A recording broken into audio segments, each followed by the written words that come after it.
오늘 특별히 예수님이 오늘 특별히 "너희가 회개하지 아니하면 너희도 망한다."라는 이 말씀을 하셨거든요. 그래서 오늘 예수님이 말씀하신 이 회개가 무엇을 의미하는지 우리가 한번 또 살펴보고 또 우리가 그 의미를 분명히 깨닫는 것이 중요합니다. 우리가 신앙생활을 하면서 우리가 하나님에 대해서 예수님에 대해서 우리가 조금씩 조금씩 알아가는 거죠. 그것이 신앙생활이라고 하는 것입니다. 근데 중요한 것은 하나님에 대한 이 어떤 분이신지 또 예수님이 어떤 분이신지를 알아가는 것은 중요한데 인간이 어떤 존재인지를 우리가 늘 놓치고 살아갑니다. 인간이 어떤 존재인지를 모르면 우리는 신앙에서 많은 것, 어떤 본질적인 걸 놓친다라고 볼 수밖에 사실 없는 것입니다. 그래서 인간, 다시 말해서 하나님이 창조하신 이 피조물 인간이 어떤 존재인지, 하나님과 인간 관계가 어떤 존재, 이 관계를 놓치면 본질을 놓친다라고 볼 수밖에 없어요. 그래서 우리가 이 부분을 놓치기 때문에 우리의 신앙이 자꾸 엉뚱한 데로 가는 겁니다.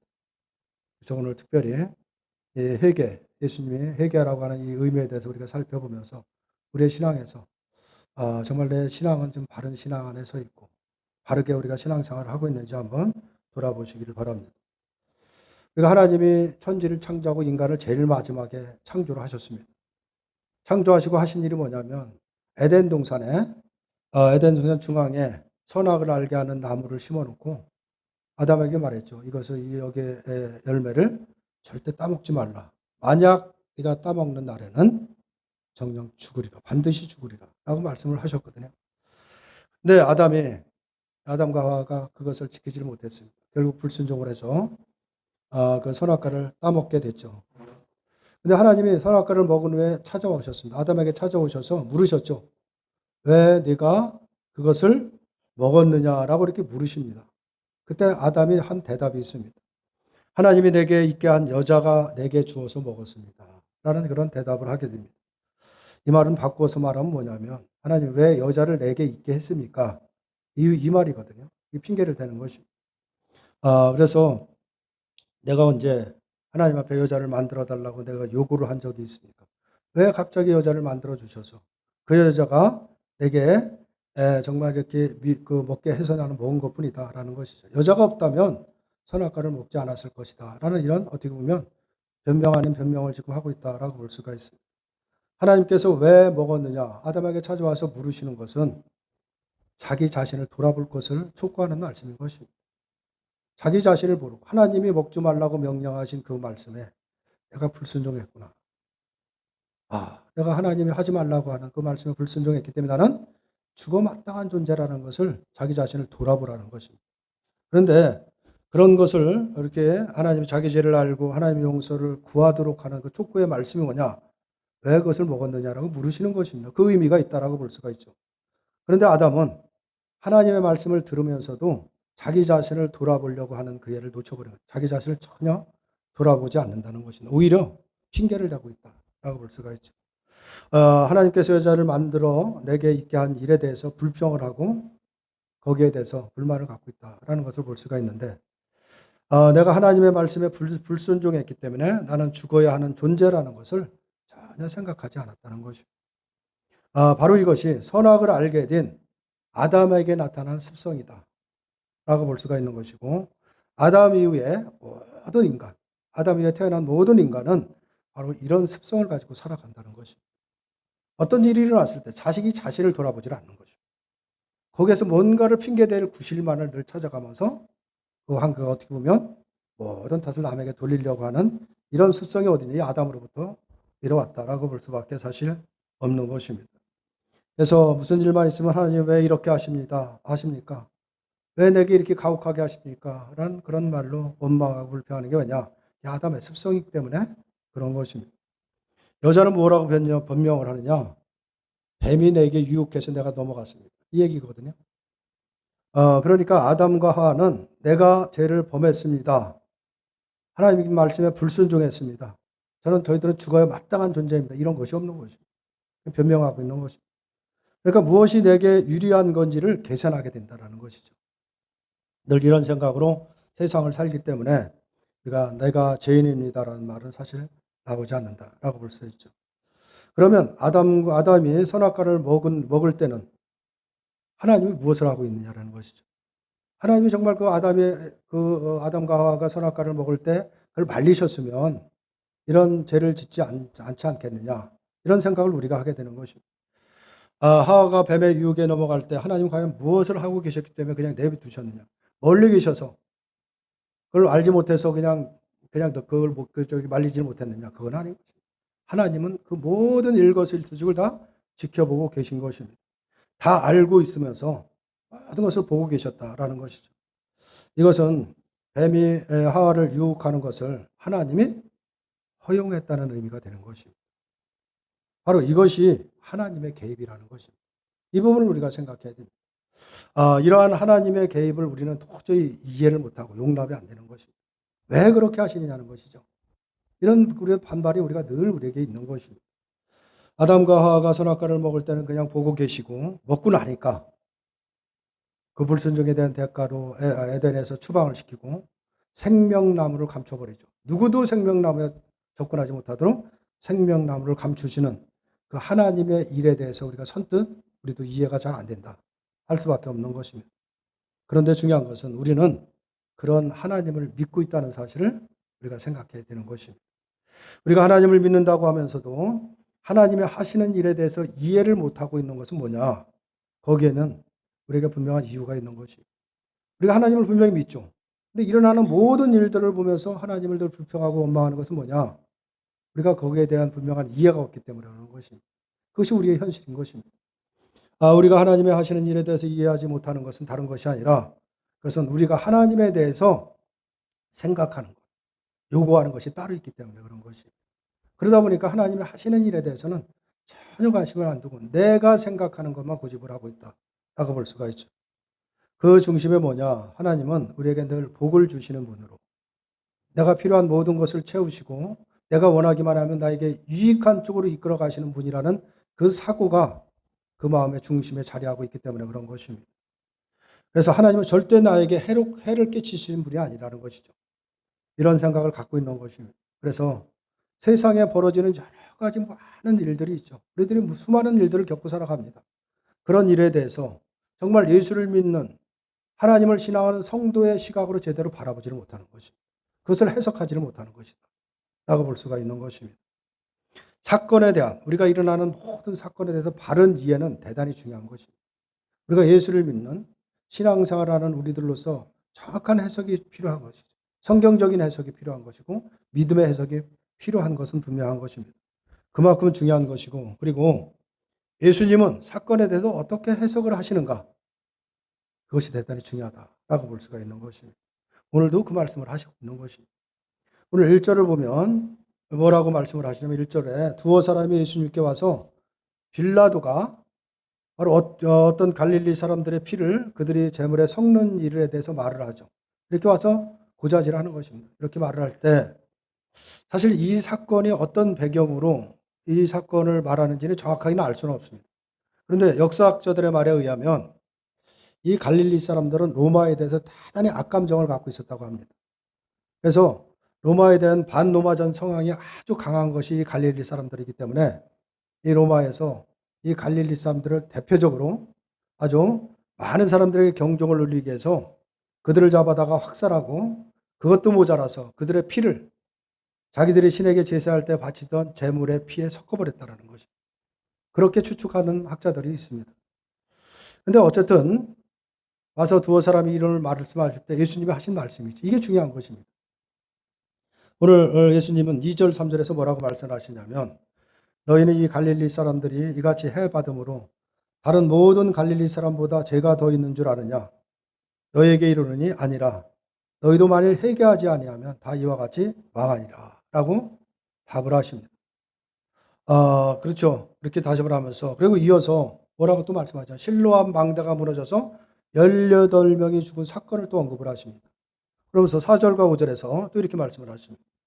또 실로암에서 망대가 무너져 치어 죽은 18사람이 예루살렘에 거한 다른 모든 사람보다 죄가 더 있는 줄 아느냐 너희에게 이르노니 아니라 너희도 만일 회개하지 아니하면 다 이와 같이 망하리라 라는 이런 말씀을 하고 있는 것입니다. 우리는 이 말씀에서 갈릴리 사람들이 학살을 당한 이 사건이나 또 망대가 무너져 18사람이 죽은 이 사건을 예수님이 지금 어떻게 해석을 하고 있는지를 우리가 주의 깊게 봐야 되는 것입니다. 거기에 초점을 둬야 되는 것입니다. 그런데 이런 사건이라는 것은 뭐 예수님 당시에만 나타나는 사건, 그런 사건, 사고가 아니라 이런 사건, 사고들은 지금도 무수하게, 역사적으로 무수하게 지금 일어나고 있다는 사실인 것입니다. 그럴 때 우리가 그런 사건을 어떤 시각으로 바라보고 해석을 하느냐. 이 부분을 오늘 예수님이 말씀을 하고 있는 것입니다. 우리나라만 해도 6.25 전쟁으로 해서 얼마나 많은 사람들이 죽었느냐라는 것입니다. 수많은 사람들이 죽었죠. 당시만 해도 6.25 때만 해도 어떤 뭐 공무원, 경찰관, 군인 가족이라는 이유로 또 지배계급이라는 이유로 이 북한군에 의해서 얼마나 많은 사람들이 학살을 당하고 또 심지어 북한군에 협조했다는 누명을 쓰고 한 마을이 아군에 의해서 완전히 그냥 학살을 당하는 그런 참변을 당하는 그런 걸 경험한 것이 우리나라 역사에 있습니다. 그런 것들이 우리들이 겪고 살아온 것이다라고 볼 수가 있죠. 그렇게 지금도 정말 억울하다라고 하는 이런 죽음들이 지금도 계속되어지고 있다라는 것입니다. 우리가 잘 아는 뭐 수많은 지진으로 인해서 또 해일이 갑자기 일어나서 갑자기 어떤 쓰나미로 인해서 그냥 갑자기 수만 명이 죽음을 당하는 그런 일들이 지금 곳곳에서 일어나고 있는 것입니다. 그런 걸 우리가 수없이 뉴스에 매체를 위해서 우리가 접하고 있는데 그렇다면 우리는 예수를 믿는 사람들, 성도로서 이런 사건들을 접할 때 과연 우리가 어떻게 받아들여야 되느냐는 것입니다. 어떻게 해석을 해야 되냐라는 문제가 있는 것입니다. 우리는 성도로서 이와 같은 죽음을 접할 때 어떻게 받아들이고 이해하느냐는 것은 대단히 중요한 문제다라고 볼 수가 있습니다. 이런 사건에 대해서 세상 사람들이 생각하는 것은 뭐냐면 세상 사람들도 자기 나름대로 섬기는 신들이 다 있습니다. 우상을 섬기든 뭐하든. 왜 섬기느냐? 그런 불미스러운 사고를 당하지 않도록 자신을 도와달라고 사실 그런 신들을 섬기게 된다라는 것이죠. 그래서 다른 사람은 몰라도 나는 그렇게 그런 불행한 일을 당하면 안 됩니다. 그래서 자기 신들에게 그렇게 정성을 들이면서 그렇게 어떻게 보면 신을 섬긴다라고 볼 수가 있죠. 그래서 항상 생각하는 게 그것입니다. 신이 살아있다라고 한다면 다른 게 아니라 그런 불행한 일이 있어서는 안 되지 않느냐라는 것이죠. 우리도 예수를 믿는 사람들도 그런 생각을 합니다. 하나님이 살아계시다면 왜 그런 일이 생기냐는 것입니다. 차라리 악한 사람들이 세상에서 지탄을 받고 악한 사람들이 그런 변을 당한다고 한다면 하늘에서 벌을 내려서 그렇다라고 이해는 할 수 있지만 정말 착하게 살고 선하게 살고 많은 사람들에게 정말 존경을 받는 그런 사람들이 어느 날 갑자기 그런 사고를 당한다고 했을 때 과연 우리가 그것을 어떻게 해석해야 되냐는 것입니다. 과연 신이 존재하느냐 이런 생각을 하게 되는 것입니다. 그래서 오늘 본문은 세상 일을 우리가 어떻게 바라보고 해석해야 될 것인지 그것을 말해주는 것이 오늘 본문의 말씀인 것입니다. 예수님은 갈릴리 사람들의 학살과 망대가 무너져 18명이 죽은 사건을 두고 뭐라고 말씀하시냐면 너희도 회개하지 아니하면 이와 같이 망한다 라는 것을 말씀을 하고 있습니다. 이것은 죽음의 사건에 대한 예수님의 해석이다 라고 볼 수가 있는 것입니다. 그럼 과연 회개는 무엇을 말하고 것을 회개라고 말씀하시냐라는 것입니다. 다시 말해서 죽음의 사건에 대해서 사람에게 있어야 하는 것은 뭐냐? 회개라는 것을 말하고 있는 것입니다. 그걸 지금 말씀을 하고 있는 것입니다. 그런데 이 고대인들은 이런 어떤 예기치 않는 사건이나 어떤 죽음이나 이런 것들을 대부분 어떤 식으로 바라보면 죄로 인해서 죽음을 당하고 죄로 인해서 벌을 받는다. 이런 생각들을 사실 많이 했습니다. 뜻하지 않는 사건이나 사고가 발생하면 또 자연재해로 인해서 목숨을 잃게 되면 불행한 일이죠. 그런데 그러한 불행한 일을 겪게 된 원인을 어디서 찾느냐? 죄를 져서 그렇다. 라는 쪽으로 많이 해석을 했다라고 볼 수가 있죠. 그래서 죄를 많이 져서 신에게 벌을 받는다. 이런 생각을 했던 것입니다. 그래서 우리 성경에도 욥이라는 인물이 있죠. 욥. 욥이라는 사람. 욥이라는 사람은 정말 신실하고 흠이 없는 자라고 그랬습니다. 하나님을 신앙하는데 아주 흠이 없을 정도로 아주 신실한 사람이라는데 오늘날 하루아침에 자기의 자식을 잃고 재산을 잃고 하루아침에 그냥 엄청난 재앙을 당했다라고 볼 수가 있죠. 모든 것을 잃어버리는 일도 세상의 시각으로 본다면 그건 불행한 일일 수밖에 사실 없는 것입니다. 그런데 이런 불행한 이유를 그 욥의 세 친구는 뭐라고 생각을 하냐면 욥이 죄를 지었기 때문에 하나님이 벌을 내리신 것이다 라고 하면서 회개하라는 말을 하고 있습니다. 근데 그 회개라는 것은 참다운 회개가 아니라 자기에게 그런 벌을 내리지 않도록 그것을 면하기 위한 회개의 차원이지 하나님이 말하는 예수님이 말하는 회개는 아닌 것입니다. 그렇게 모든 것을 뭘로 바라보느냐? 아, 죄로 인해서 그런 벌이 온다라고 생각을 했죠. 그런데 우리가 잘 아는 요한복음 9장 2절을 보면 태어날 때부터 앞을 보지 못하고 태어난 사람이 있습니다. 그 사람을 두고 제자들이 예수님께 물은 적이 있는데 요한복음 9장 2절을 보면 이렇게 물었습니다. 제자들이 물어 이르되 라삐여 이 사람이 맹인으로 난 것이 누구의 죄로 인함입니까? 자기니까 그의 부모입니까? 라고 물어봤어요. 이렇게 태어날 때부터 앞을 보지 못하고 태어났는데 도대체 왜 이 사람은 이렇게 앞을 보지 못한 것으로 태어났느냐라는 거예요. 그러니까 그 사람들은 지금 묻는 사람들은 뭐냐? 이것이 다 죄 때문이라는 것을 생각을 하고 있는 것입니다. 그러면서 그 사람의 죄냐 아니면 부모의 죄냐라고 이렇게 묻고 있는 것입니다. 그런데 3절에서 예수님이 말씀을 하시죠. 예수께서 대답하시되 이 사람이나 그 부모의 죄로 인한 것이 아니라 그에게서 하나님이 하시는 일을 나타내고자 함이라 라고 이렇게 말씀을 하고 있는 것입니다. 예수님은 앞을 보지 못하게 태어난 것은 죄 때문이 아니라는 것입니다. 하나님이 하시는 일을 나타나기 위해서다라는 것을 말씀을 하시죠. 욥에게 발생한 것도 역시 욥이 죄를 졌기 때문에 그런 것이 아닌 것입니다. 왜 욥에게 그런 일이 일어났느냐? 그것은 하나님이 사탄에게 허용한 것 때문에 그런 것입니다. 하나님이 허용하셨죠. 욥에게 목숨만은 건들지 말고 나머지는 네가 하고 싶은 대로 하라고 한번 해보라는 것이죠. 이거 사탄이 뭐라고 미혹을 했느냐? 욥이 그렇게 신실하게 하나님을 섬기는 것은 하나님이 축복을 해주셔서 그렇지. 하나님의 복을 주어서 저렇게 욥이 신실하게 하나님을 섬기는 것이지 하나님이 벌을 주면 어떻게 욥을 저렇게 섬기겠느냐라고 하는 거에 대해서 하나님이 한번 욥을 시험해보라고 한 것이. 단 목숨만 건들지 말고 네가 하고 싶은 대로 하라는 하나님의 허용으로 일어난 것이지 죄로 일어난 것이 아니다라는 것을 성경에서 말씀을 하고 있는 것입니다. 그런데 그러면 모든 일어난 일이 다 죄하고는 상관이 없느냐? 그렇지 않습니다. 성경을 보면 죄로 인해서 사람들이 하나님께 징벌을 받는, 벌을 받는 것이 많이 등장을 하고 있습니다. 우리가 잘 아는 애굽에서 나온 이스라엘 백성들이 광야에 오자 마실 물이 없었죠. 그러니까 모세에게 불평불만하기 시작했습니다.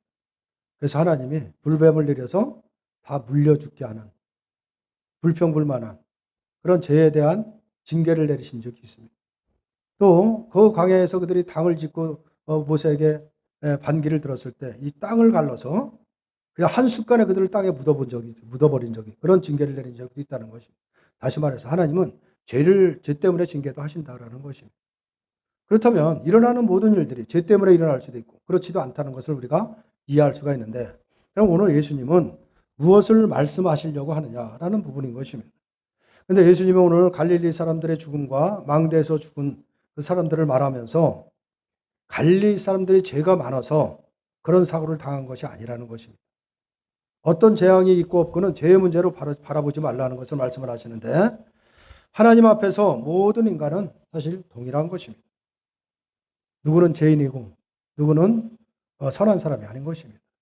아담 이후에 모든 인간은 똑같이 다 죄인인 것입니다.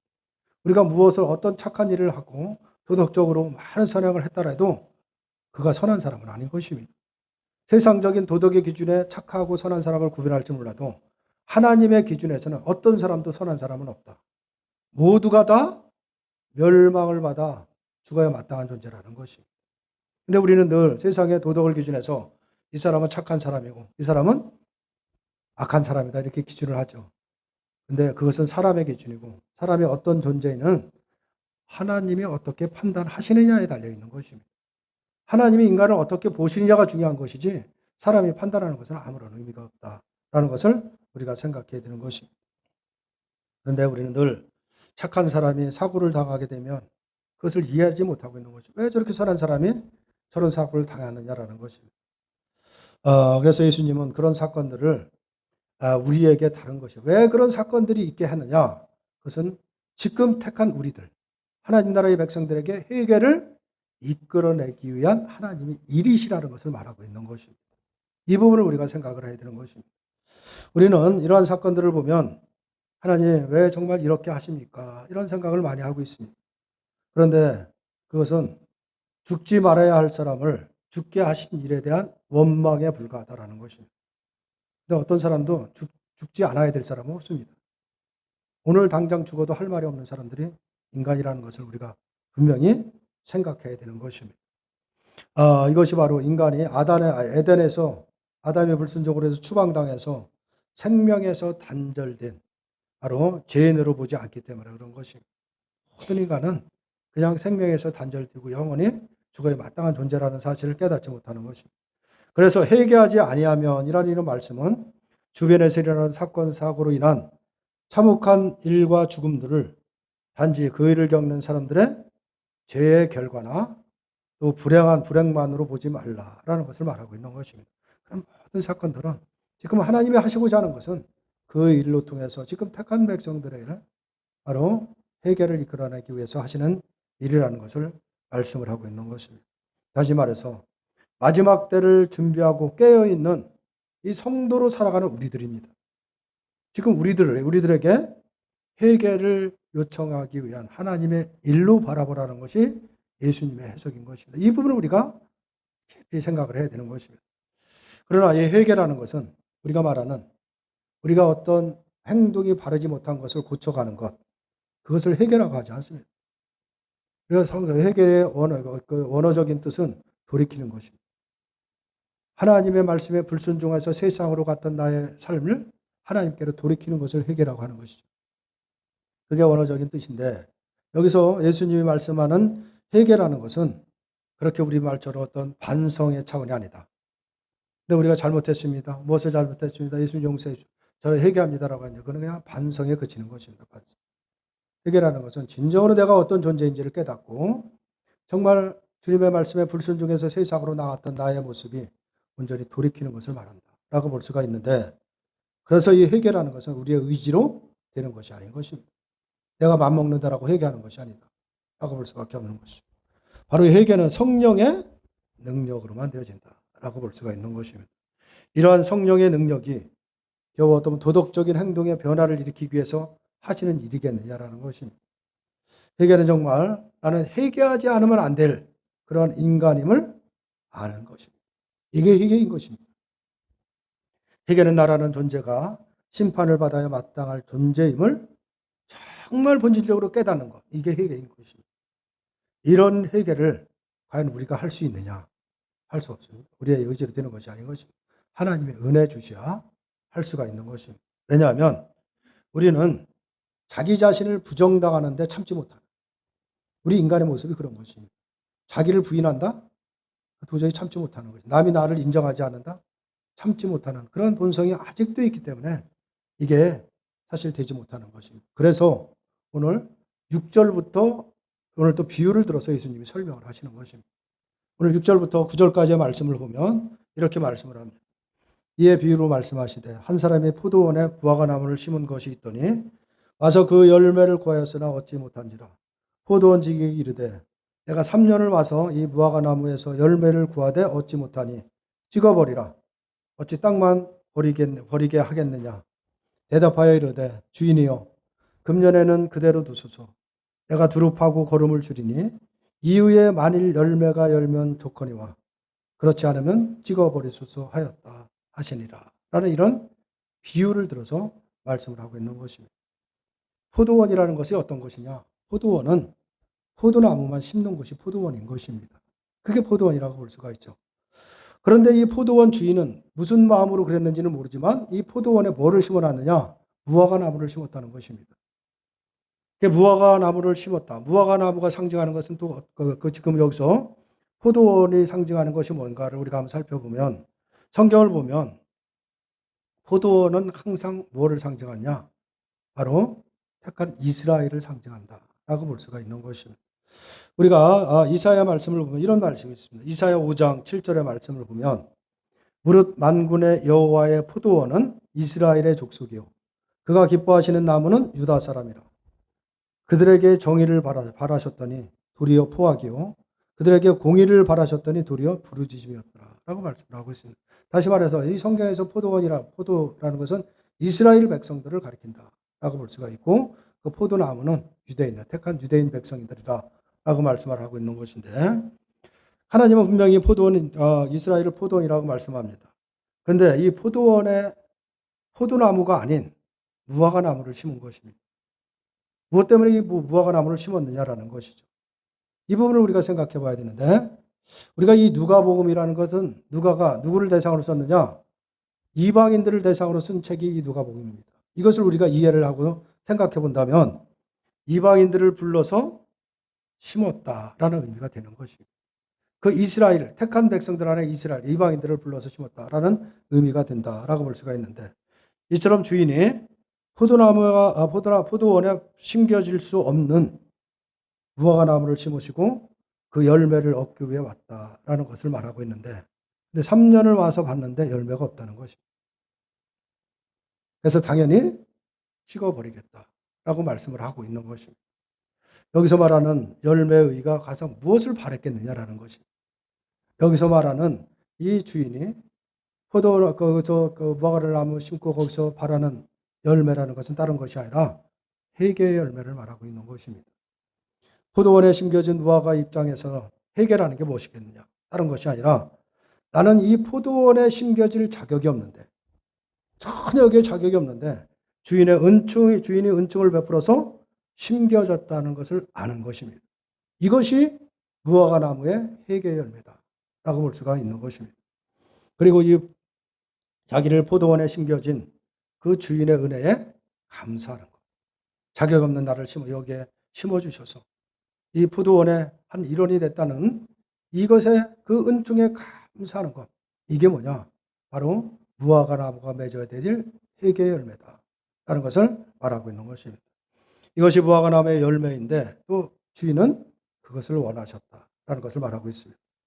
우리가 잘 아는 이 마태복음에 보면 무슨 비유가 하나 나오냐면 포도원 품꾼의 비유가 나옵니다. 포도원 품꾼의 비유를 보면 어느 날 아침에 일찍이 그 포도원에서 일할 사람들을 뽑아가죠. 이른 아침에 와서 뽑아가고 또 낮에도 와서 뽑아가고 일이 끝날 시간에 와서 뽑아간 사람도 있습니다. 근데 싹을 주는 거 보니까 다 똑같이 주거든요. 다 똑같이 싹을 준다라는 것이죠. 근데 중요한 것은 여기서 지금 비유로 말씀하시는 것은 이 여기에 포도원에 불려 나온 이 품꾼들이 생각해야 되는 것은 뭐냐? 다른 것이 아니라 자기를 불러준 주님의 은혜를 기억해야 되는 것입니다. 근데 이들은 그 자신을 불러줘서 이 포도원에서 일한 그 주님의 은혜를 생각하지 않고 자신들의 그 받은 싹을 보면서 자신들의 일한 것을 생각한 것입니다. 그래서 정말 나는 아침부터 새벽부터 와서 일을 해냈고 저 사람은 일이 다 끝날 때 와서 일을 했는데 똑같은 품삯을 주니까 일한 걸 생각하고 불평을 하고 있다라고 볼 수가 있는 것이죠. 주인이 불러준 은혜를 정말 오늘 와서 일할 수 없는 자격 없는 나를 주님이 불러주셔서 와서 일을 했다. 불러줬다는 이 은혜를 생각한다면 어떤 불평이 있을 수가 없는 것입니다. 사실. 그런데 그 은혜를 깨닫지 못하기 때문에 불평을 한다라는 것이죠. 일한 나를 보는 것이 아니고 하나님이 나 같은 자를 불러주셨습니다. 그 불러준 은혜에 감사하는 것.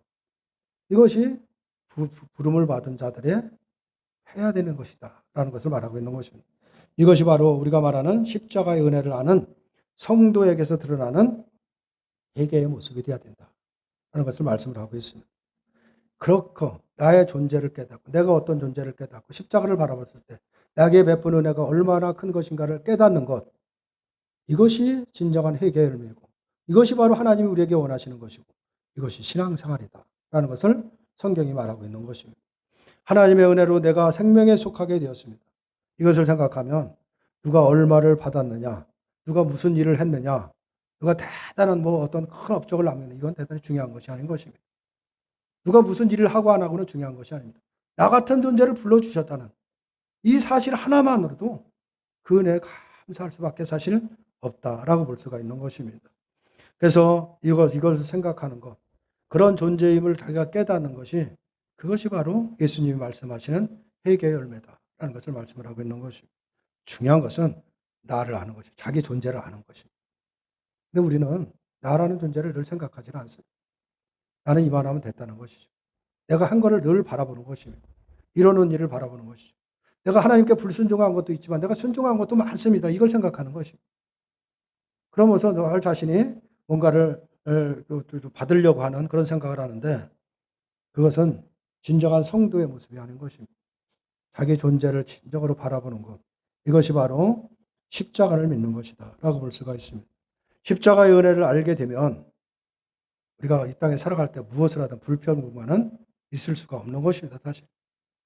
그 십자가에서 베푸신 은혜를 우리가 진정으로 깨닫는다면 내가 조금 부족하고 누리지 못하고 내가 또 이루는 것이 없다라고 해도 그것 때문에 불평하지 않습니다.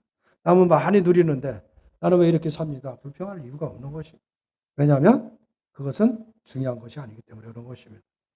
예수님이 십자가에서 다 이루셨다는 것을 알기 때문에 내가 무엇을 했느냐 그걸 생각하지 않는 것입니다. 나는 심판받아야 할 존재에 불과한데 하나님이 그런 나를 포도원에 심어주신 덕분에 포도원에 속하게 되었습니다. 이것을 아는 것입니다. 이것이 중요한 것입니다. 그리고 나를 심어준 은혜에 감사하는 것이 주님이 얻고자 하는 주인이 얻고자 하는 바로 열매라는 것을 말씀을 하고 있는 것입니다. 그런데 열매가 3년 동안 왔는데 열매가 없습니다. 근데 주인이 찍어버리라고 말씀을 찍어서 이렇게 땅만 버리니까 찍어버리라 라고 말씀하시죠. 그런데 포도원 지기가 말리죠. 7절 8절에서 이렇게 말씀을 하고 있습니다. 대답하여 이르되 주인이여 금년에도 그대로 두소서. 내가 두릅하고 거름을 줄이니 이후에 만일 열매가 열면 좋거니와 그렇지 않으면 찍어버리소서 하였다 하시니라 라고 말씀하고 있습니다. 지금 연장해 달라는 것입니다. 오래만 참아달라는 것이죠. 내가 땅을 파고 거름을 주겠다라는 것을 말씀을 하고 있습니다. 이것을 생각하면 우리가 지금 살아가는 것, 우리가 지금 살고 있는 이 순간 이것이 바로 하나님으로부터 연장받은 시간이라는 것을 깨달아야 되는 것입니다. 우리가 수많은 사건 사고에서 우리가 죄가 없어서 살아남은 것이 아닌 것입니다. 이 부분을 깨달아야 되는 것입니다. 우리가 특별히 선한 일을 해서 하나님이 지금 살려둔 것이 아닌 것입니다. 이 부분을 우리가 분명히 하나님이 지금 연장해 준 시간이다 라는 사실을 분명히 깨달아야 됩니다. 이미 지켜서 포도원 밖으로 던져야 될 그런 존재인데 하나님이 잠시 동안 기다려 주시고 있는 것입니다. 그래서 우리는 지금 살고 있는 것입니다. 모든 것이 우리에게 당연한 것들이 아니고 하나님의 은혜라는 사실을 우리가 기억해야 되는 것입니다.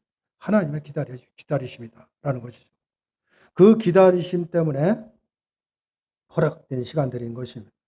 이 부분을 우리가 생각하면 우리가 하루하루의 삶을 허투루 살 수가 사실 없는 것입니다. 근데 중요한 것은 포도원 지기가 열매를 맺게 하기 위해서 두릅하고 거름을 주겠다라고 말씀을 하고 있는 것이죠. 그 포도원 지기가 누구겠느냐라는 것이죠. 예수님을 상징하고 있는 것입니다.